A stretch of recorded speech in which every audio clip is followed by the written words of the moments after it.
States propagandize effectively for war. A state has the resources to continually subject not only soldiers, but everyone else to constant propaganda in support of war. Once they decide on war, the state's leaders can use the enormous tax-generated resources at their disposal to convince the public that danger is imminent, that the intended enemies of the war they seek to undertake are evil, that justice is on their side, and that victory is certain. To be sure, smaller non-state groups can propagandize for war too in a stateless society, but such groups simply wouldn't have the resources, the influence, or the stature of the government of a state. State officials enjoy an irrationally cultivated prestige that boosts their credibility when they propagandize for war. In addition, they repeatedly claim that they are in possession of information justifying military action which ordinary people lack, and that they must therefore simply be trusted. At the same time, they can maintain that they are unwilling to release this information more broadly because to do so would, purportedly, compromise everyone's safety. It's for your own good, they announce. That's why we're not telling you, but take our word for it. States deploy armies of slaves. States have, of course, another method for increasing the sizes of standing armies. They can enslave people. Older autocracies literally classified people as slaves, as state property, and sometimes forced them to fight. Of course, arming slaves is always risky, since they might revolt. Modern states rarely call anyone a slave, but they are quite willing to demand involuntary work from people in the military. The state doesn't have to worry about whether people will regard war as just or necessary, whether they will see the measures taken to ensure that they can perform their military jobs effectively as adequate, or whether they have other commitments that preclude military service. Well, it's true that Dick Cheney had other priorities during the Vietnam War, but that was different. It's simply free to announce to people, as often as it does, that they are required to join the military, to work for low wages while accepting enormous risks. Standing armies breed servility. State-created standing armies also foster deference to and trust in authority. Ordinary people who defend their community while fighting in a militia return to their ordinary work and continue making their own decisions. People who are trained specifically to be soldiers learn to obey, to do what they're told without question. That's one of the reasons many of the founders of the United States distrusted standing armies. The kind of mindset required to be a good soldier isn't the same as the mindset required to be free and self-governing. States can use standing armies to repress dissent. States can use standing armies for repression, too. While the typical claim is that military forces are maintained for defensive operations, they can easily be used to stop dissent and keep ordinary people in check. Again, the point is not that large groups of armed people couldn't do this in a stateless society too, but that the state has the resources to invest in maintaining a powerful military machine which it can proceed to use effectively at its discretion to beat, arrest, torture, and kill dissenters. Military service and the culture of police violence. A further problem. Many people who leave the military become police officers.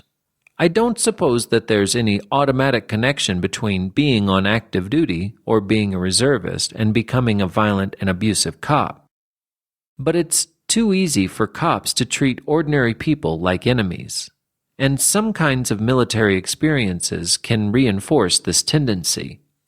military organizations, and high-pressure combat-linked environments can encourage the dehumanization of perceived enemies.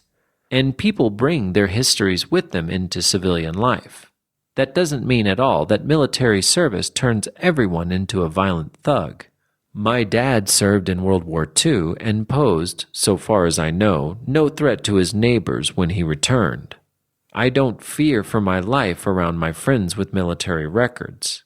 I just worry about ways in which some people can be disposed by some kinds of military experiences to behave with thuggish cruelty both while in uniform and in civilian life. Drafting large numbers of people into the military is often praised as a means of building connections among people across barriers created by class, geography, culture, ethnicity. Think about the vast number of war movies that focus on the theme of military service as undermining those barriers. But the shared experience of military service also serves as a way for encouraging larger numbers of people to accept state violence and to identify, as its servants, with the imperial and military aims of the state. Police officers past military service is hardly the only link between abuses of military power and abuse of police power. Police agencies are increasingly being encouraged to work with the military, and people are being prompted to think of policing and the use of military force as two sides of the same coin. As I was writing this chapter, evidence came to light that the Bush administration had seriously considered dispatching military units to round up suspected terrorists on American soil, in a further erosion of the traditional and very wise prohibition on the use of military personnel for domestic law enforcement. I think we have every reason to be troubled when the state uses the power of its military force against its own people, but we should hardly be surprised. The threat of force so clearly represented by the domestic use of a standing army is, after all, what makes the state the state. Thoreau was surely right. Objections which have been brought against a standing army may also at last be brought against a standing government. The standing army is only an arm of the standing government. The government itself is equally liable to be abused and perverted. The real underlying problem is not the standing army, dangerous as it is, but the state that maintains it. States can maintain standing armies when others couldn't because they can extract enormous amounts of money from people through the tax system, the inflationary creation of money, and other means dependent on their vast power over people's lives and possessions. States' armies help to maintain and extend their power, engaging in terrible abuses along the way, abuses for which they are rarely, as long as they aren't defeated, held accountable. And service in these armies prepares people to participate as law enforcement officers after the completion of their military service in the suppression of opposition to the state. The friendly face of empire. Imperial power is often spread at gunpoint, and even when it isn't, the awareness that military force is always available to back up an imperial power's demands helps to make sure people will comply with those demands. The United States, for instance, maintains nearly 1,000 military bases around the world, ready for action. States also frequently use violent but less direct or overt means of forcing their will on others. A state may propagandize for, fund, or actively manage a coup d'etat in another state. The fact that states have substantial financial resources and can employ many people skilled in violence and subterfuge makes it easy for them to manipulate events outside their borders. And the fact that the societies they seem to manipulate are almost all ruled by states means that they can focus their efforts on a relatively small number of people. When a state rules a society, all one needs to do to alter the society is to change the small number of people who make the relevant decisions for the state, or to change their attitudes or motivations. Often, of course, not much changing is required. The elites who direct different states often have more in common with each other than they do with the people in whose interests they purport to act. Imperial rulers and their corporate partners readily persuade local elites in client states to invest money taken from ordinary people by force or fraud in white elephant projects that may boost politicians' egos, but which primarily benefit not local economies, but politically connected multinationals. Those same multinationals benefit when elites in developing societies force peasants off of their land, leaving them little choice but to accept unsafe, low-paying jobs and little room to bargain for improved conditions. It's often a good deal less costly, financially and politically, for a powerful state to maintain an empire at a distance, instead of actually occupying other states, stationing garrisons there, and assuming the burden of administrating it. A powerful state can simply farm out this responsibility to local elites. It can cement ties with its client states using treaties, economic relationships, and provisions of military, technical, and other kinds of assistance. Then, it can proclaim enthusiastically that, unlike other states, whichever ones it wants to distinguish itself from, it isn't an imperial power, but an open-handed partner. There are obvious PR advantages to proceeding this way. It's easy to convince the unwary that the empire really isn't an empire. The modern, updated empire's seemingly consensual approach to gaining power contrasts starkly with the traditional empire's reliance on naked force. But the contrast is more apparent than real. The empire increasingly wears a friendly face, both because doing so keeps its own people and those it seeks to manage elsewhere from chafing too much under its rule, and because some of its leaders doubtless wish to believe that their exercise of power over others is really for those others' own good. And empire with a friendly face is doubtless less awful, in some sense, than empire at gunpoint. But whether they're maintained by war, the threat of war, covert manipulation, or just cozy relationships with local elites, empires unjustly redistribute resources to privileged elites and encourage ongoing acts of violence and dispossession.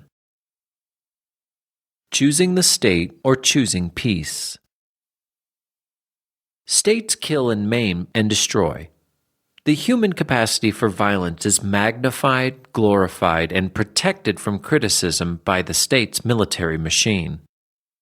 And the state's wars, in turn, provide new opportunities for the state to grow, not only by expanding its boundaries, but by enlarging its administrative apparatus. Bureaucracies never shrink.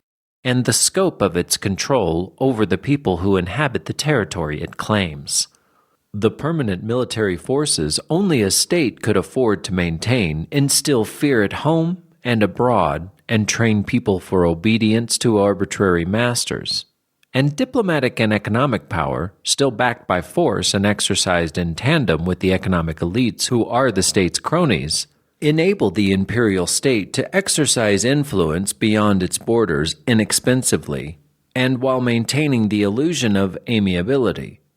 You can have the state with its lust for empire, its capacity for empire building, and its destructive war machine.